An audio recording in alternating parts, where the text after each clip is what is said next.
oil that smooths and soothes relationships. That's why, according to the Bible, 1 Peter 5:5, clothe yourselves with humility towards one another, because God opposes the proud but gives grace to the humble. That is the reason we need to be humble. Pride blocks God's grace in our lives, which we must have in order to grow, change, heal, and help others. We receive God's grace by humbly admitting that we need it.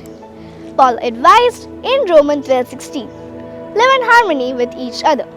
Don't try to act important, but enjoy the company of ordinary people. Humility is not thinking less of yourself, it's thinking of yourself less. Humility is thinking more of others. Humble people are so focused on serving others that they don't think of themselves. Of all the stars shining in the sky, there'd be one that was always more brighter and beautiful than the others. The whole sky's planets and stars looked down in admiration, wondering what could be the important mission that this star was to carry out. And the star itself did exactly the same, aware of its incomparable beauty. The speculation ended when a group of angels came to the star. Hurry, your time has arrived. The Lord calls upon you to carry out an important mission. And the star went as fast as he could and found out that her mission was to show where the most important event in history would take place. The star was filled with pride and dressed herself in her most beautiful costume. She proceeded to follow the angels who would show her the right place. The star shone with such strength and beauty that she was seen from all parts of the world. For days, the star followed angels, showing the way. That she was eager to discover what place she was going to illuminate. However, when the angels stopped, with the great joy said, Here it is. I cannot believe it.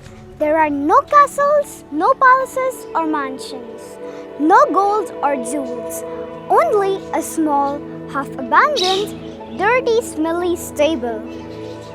Oh no, not that. I cannot waste my shine and beauty lighting up a place like this. I was born for something greater than this.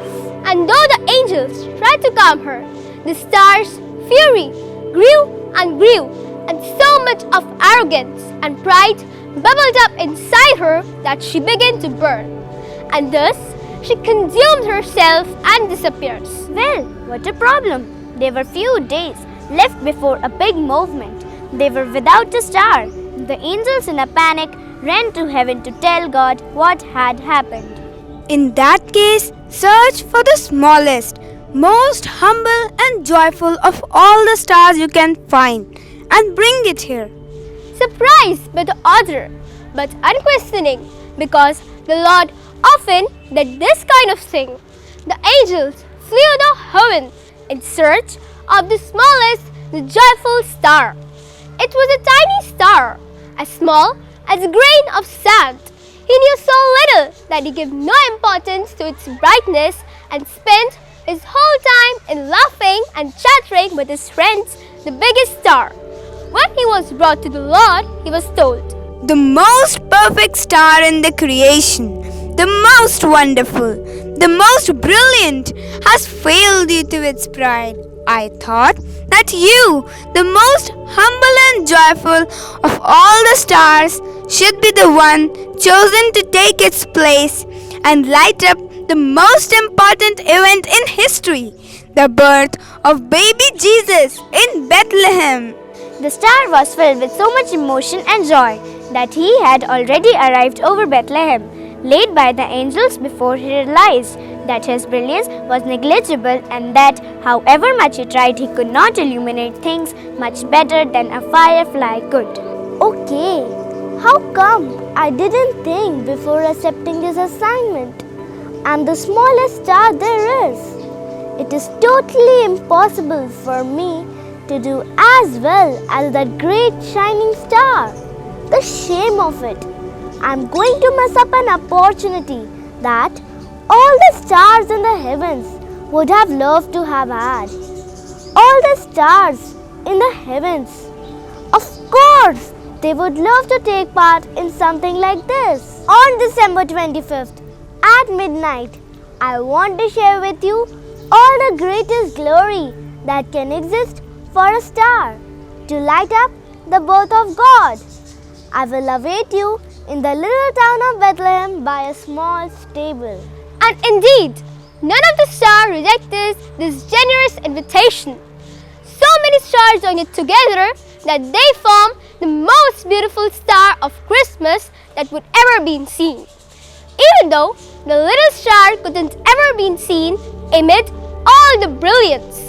And happy at his excellent service as reward for his humility and generosity, God transformed this little messenger into a most beautiful shooting star and gave him gifts of granting wishes. Humility is found in a vast ocean of still waters which run very deep.